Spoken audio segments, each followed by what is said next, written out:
দখলদার ইসরায়েলি বাহিনী এবং ফিলিস্তিন পুরোদমে যুদ্ধ চলছে। জানিয়ে দেব হাতে থাকা সর্বশেষ আপডেট আন্তর্জাতিক সংবাদ। প্রথমেই সংবাদ শিরোনাম, আজই ইসরায়েলে হামলা চালাবে ইরান। এরপর জানিয়ে দেব ভারতের হিন্দন বিমান ঘাঁটিতে পৌঁছালেন দেশত্যাগী শেখ হাসিনা। এদিকে ইসরায়েলের সামরিক ঘাঁটিতে ড্রোন হামলা চালালো হিজবুল্লাহ। এরপর জানিয়ে দেব বাংলাদেশ ভারত সীমান্তে হাই অ্যালার্ট জারি করল বিএসএফ। আরও জানিয়ে দেব ইউক্রেন প্রথম X-16 জঙ্গি বিমান পেয়েছে বলেছে জেলেনস্কি। সর্বশেষ জানিয়ে দেব হুথিদের পশ্চিমা জাহাজের হামলার পেছনে রাশিয়ার হাত। এতক্ষণ শুনছিলেন সংবাদ শিরোনাম, এবারে বিস্তারিত। তবে অনুরোধ থাকবে ভিডিওটিতে একটি লাইক করবেন এবং কমেন্ট করে জানিয়ে দিবেন কোন জেলা থেকে আপনি আমাদের এই ভিডিওটি দেখছেন। আজই ইসরায়েলে হামলা চালাবে ইরান। ফিলিস্তিনের স্বাধীনতাকামী গোষ্ঠী হামাস প্রধান ইসমাইল হানিয়ার হত্যার প্রতিশোধ হিসেবে আজ ইসরায়েলে হামলা চালাতে পারে ইরান। মার্কিন নিউজ ওয়েবসাইট অ্যাক্সিওসের রিপোর্টের বরাত দিয়ে এ খবর দিয়েছে সংবাদ মাধ্যম আল জাজিরা। অ্যাক্সিওস বলেছে, G7 দেশগুলোর পররাষ্ট্রমন্ত্রীদের সতর্ক করেছেন যুক্তরাষ্ট্রের পররাষ্ট্রমন্ত্রী অ্যান্টনি ব্লিংকেন। তিনি বলেছেন, সোমবার 5 আগস্ট সকালের দিকেই ইসরায়েলে হামলা চালাতে পারেন ইরান ও হিজবুল্লাহ। প্রতিবেদনে বলা হয়, রোববার বিশ্বের 7 শিল্পোন্নত দেশের জোট G7-এর পররাষ্ট্রমন্ত্রীদের সঙ্গে ফোন কনফারেন্স করেছেন তিনি। সেখানে এই 7 দেশের পররাষ্ট্রমন্ত্রীকে তিনি বলেন, ইসরায়েলের বিরুদ্ধে ইরান ও হিজবুল্লাহর আক্রমণ সোমবার শুরু হতে পারে। এ বিষয়ে জানানো আছে। এমন 3টি সূত্রের বরাতে এই তথ্য জানিয়েছে অ্যাক্সিওস। যুক্তরাষ্ট্র, Canada, France, Germany, Italy, Japan ও যুক্তরাজ্য নিয়ে গঠিত G7 এই সব দেশগুলোই মার্কিন মিত্র। মূলত ঘনিষ্ঠ মিত্রদের সঙ্গে সমন্বয় করে যতটা সম্ভব ইসরায়েলের ওপর ইরান ও হিজবুল্লাহর প্রতিশোধের মাত্রা কমিয়ে আনতে শেষ মুহূর্তের কূটনৈতিক চাপ তৈরি করার চেষ্টা করার জন্য তিনি এই বৈঠক করেছেন। তাদের হামলার মাত্রা সীমিত করাকে সর্বাত্মক যুদ্ধ এড়ানোর সর্বোত্তম সুযোগ হিসেবেও দেখছে যুক্তরাষ্ট্র। ভারতের হিন্দন বিমান ঘাঁটিতে পৌঁছালেন দেশত্যাগী শেখ হাসিনা। বাংলাদেশের পদত্যাগী প্রধানমন্ত্রী শেখ হাসিনাকে নিয়ে ভারতের বিভিন্ন গণমাধ্যম ও সামাজিক মাধ্যমে জল্পনামুখর হলেও তার অবস্থান নিয়ে ভারত সরকার কোনো মন্তব্য করেননি। কাজেই কিভাবে তিনি আজ সোমবার দুপুরে দেশ ছাড়লেন তা মোটামুটি জানা গেলেও ভারতের কোন প্রান্তে তিনি এলেন সে বিষয়ে কোনো মহল নির্দিষ্ট করে কিছু জানায়নি।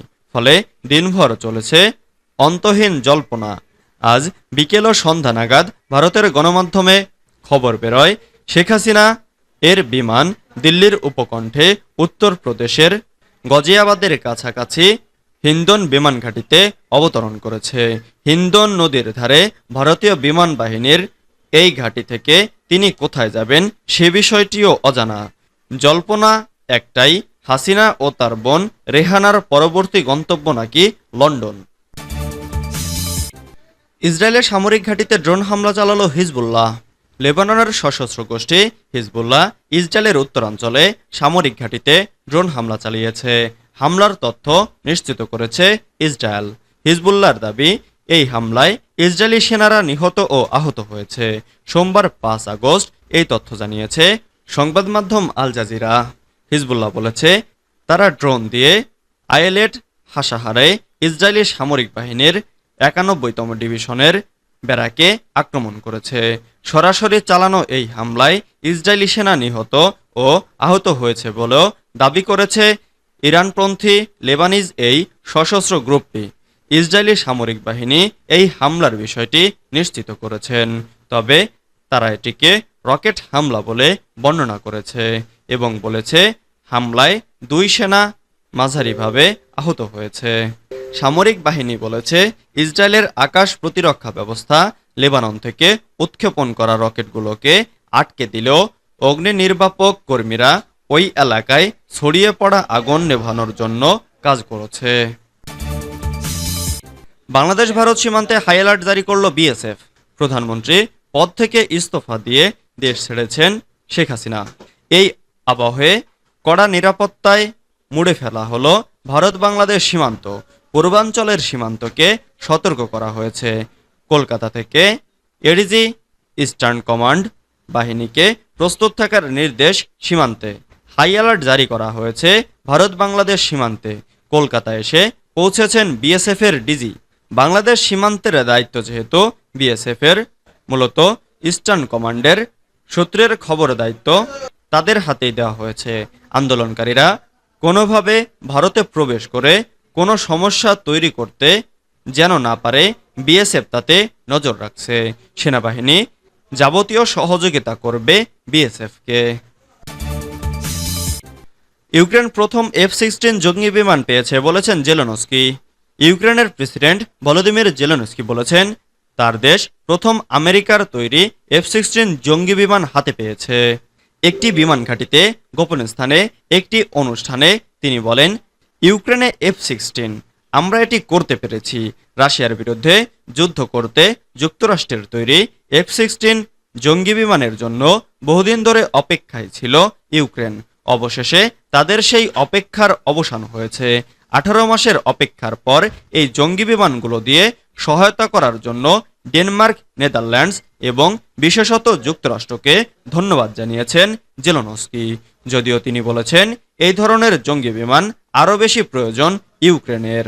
ইউক্রেন মূলত সোভিয়েত যুগের জঙ্গি বিমানের ওপর নির্ভর করে। এখন এই F-16 জঙ্গি বিমানগুলো ইউক্রেনের আকাশ প্রতিরক্ষা আরও শক্তিশালী হতে সহায়ক হবে।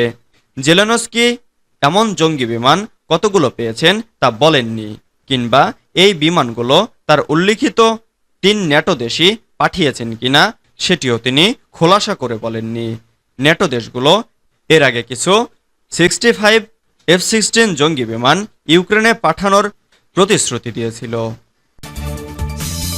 হুথিদের পশ্চিমা জাহাজের হামলার পেছনে রাশিয়ার হাত। গত 7 অক্টোবর থেকে গাজায় হামলা শুরু করেছে ইসরায়েল। দেশটির এ হামলার পর ফিলিস্তিনের প্রতি সমর্থন জানিয়েছে ইয়েমেনের বিদ্রোহী গোষ্ঠী হুথিরা। সমর্থনের অংশ হিসেবে পশ্চিমা জাহাজে হামলা চালিয়ে আসছে এ গোষ্ঠীটি। এবার এ হামলার পেছনে এক চাঞ্চল্যকর তথ্য সামনে এসেছে। হুথিদের এ হামলার পেছনে রাশিয়ার হাত রয়েছে বলে দাবি করা হচ্ছে।